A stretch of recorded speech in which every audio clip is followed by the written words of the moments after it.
That is the shadow cast by that shockwave. Down. That line represents the interface between the unshocked ambient air and then what we call the shocked air behind that shockwave. John, you ready? Ready. Cameras ready. 拍摄高速飞行的步枪子弹，可看到2种不同的震波。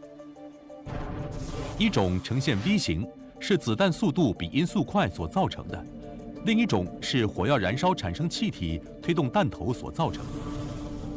There's really multiple pieces to this event. The bullet, we can talk about it being supersonic as it exits the gun because it's traveling faster than the speed of sound. And the burning of the gunpowder, that produced what we call a muzzle blast.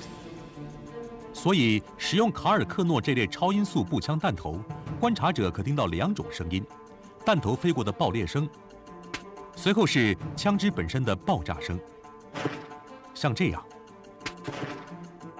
这些声音都会在迪利广场的建筑物之间反射和回声。In a complicated geometry like Dealey Plaza in Dallas, you could get multiple shock reflections in that geometry, and so someone could hear multiple sounds from a single shock.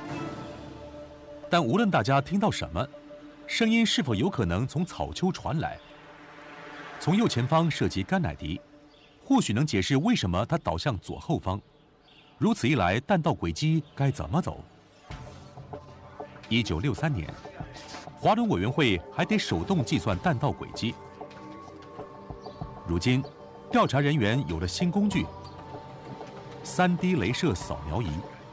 What the laser scanner does is it spins around and it makes millions and millions of laser measurements that are very, very accurate. And the result is it greatly enhances the data collection process at a crime scene. So I want to do a high-res scan here. 镭射扫描专家康尼·葛利森和弹道专家麦克海格合作，为迪利广场制作3D 虚拟模型。The laser system is going to put a laser up into the mirror system, which directs it at a 90-degree angle over to this enclosed cube. And then when the laser rotates around the scene, you're able to come away with 360 degrees of data. 第一步是扫描广场的多处地点，包括德州教科书仓库大楼6楼。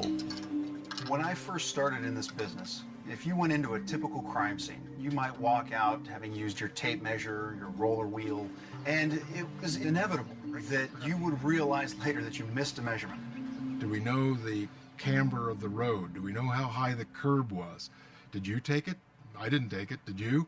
It's all in the computer. We've done a panoramic scan already. Now we're going to do what's called a detailed scan just of the actual window. 处理如此巨量资讯需要几星期的时间。处理完成后，整个迪利广场每个建筑、窗户、街灯、树木都存进电脑内，精确度达1/8英寸。Mike, could we go and take a vantage point looking at the grassy knoll and pick some points and look at distances and trajectory from there to the limousine location where the headshot actually occurred? Sure. The 3D laser scan data allows me to look at any shot I want to, including the grassy knoll shot, shots from the 6th floor, missed shots, anything.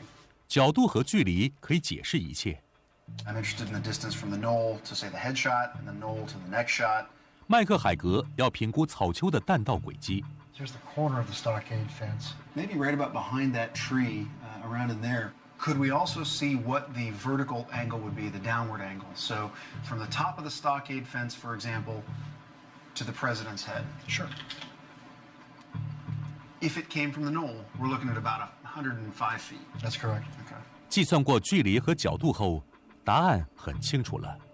So 105 feet, -4 degrees downward if we define horizontal as 0. 根据迪利广场的3D 模型，从草丘射击甘乃迪的弹道轨迹确实可以成立。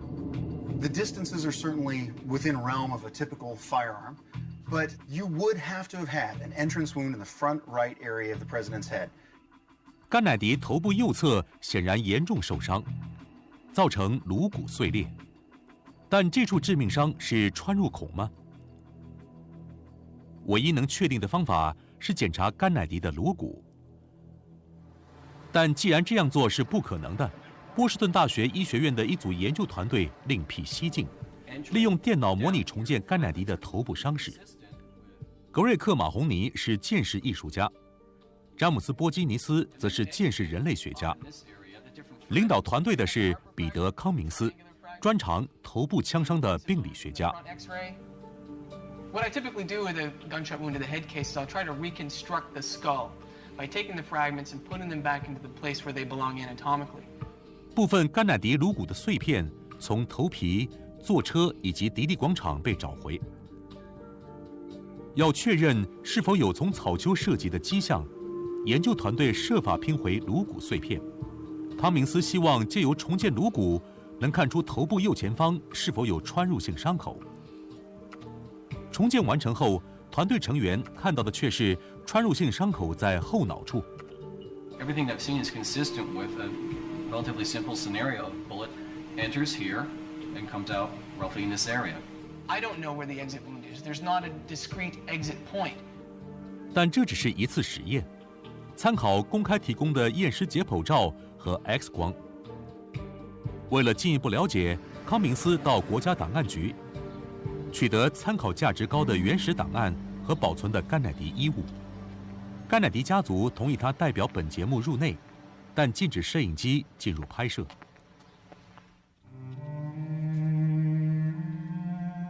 It was a real honor. It's something that I grew up with. As a boy, seeing the Zapruder film was one of the things that really fueled my interest in doing forensics. This was John F. Kennedy, and I was handling his clothing.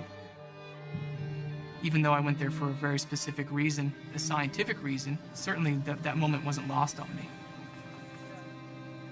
The photographs themselves are crystal clear. The sharpness is amazing. You can get a lot of detail from them, much better than anything you can find that's publicly available. 尽管如此，照片仍有缺憾之处。一张刻意拍摄子弹穿入孔的照片却不清楚，不知为何，验尸的医师没有将伤口处的头发剃掉。他的脑部反而透露更多讯息。This is a drawing of President Kennedy's brain that was done for one of the investigative committees. We see the wound track that extends from the occipital pole, the back of the brain, the back tip of the brain, all the way up through the front of the brain. 若是从草丘射击，子弹应该会从甘乃迪的左脑穿出，但他的左脑几乎没有损伤。接下来看甘乃迪的头部 X 光片，可以明显看出多处破裂。对康明斯来说，裂痕模式提供了子弹方向的线索。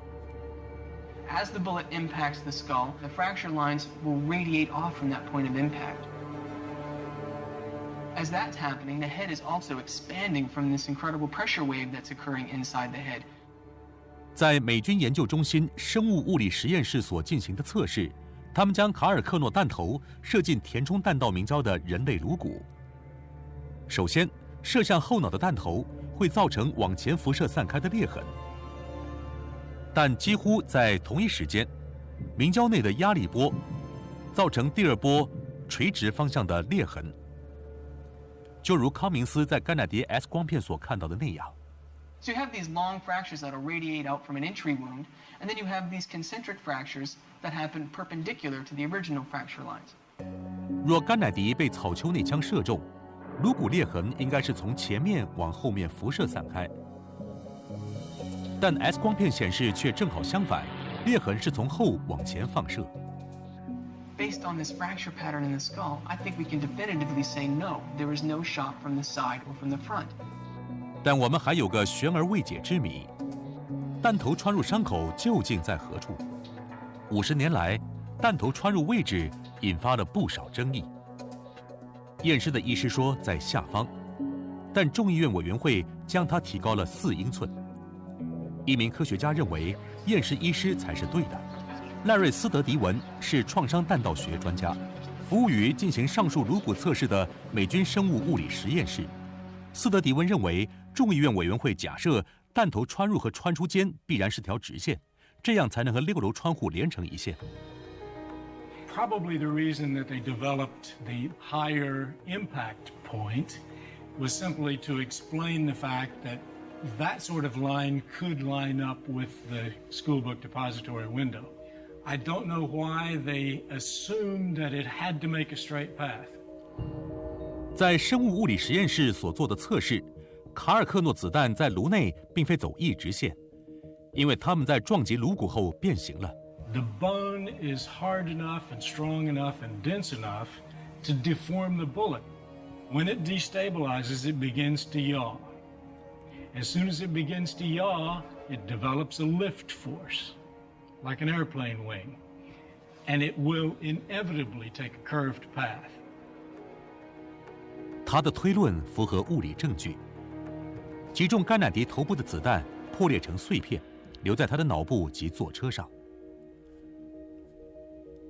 斯德迪文认为，子弹在脑内造成的压力波，也解释了为什么甘乃迪会向后仰。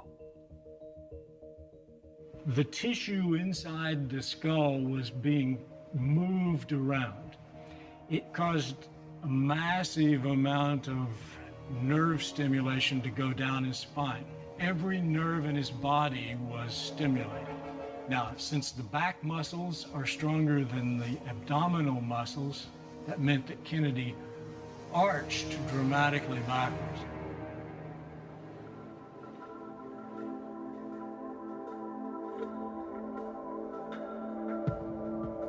经过了50年，史上最多目击者的凶杀案之一，依然是众人讨论和争议的话题。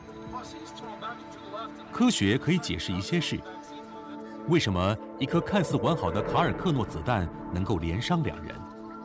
为什么从后方射击竟使甘乃迪的身体向后倒？但关于甘乃迪遇刺案的解释，科学界仍然有力有未逮之处。History doesn't always make sense. Here's a nothing person who brought down the leader of the free world. In a few seconds, one guy gets off 3 rounds, changes the course of history forever.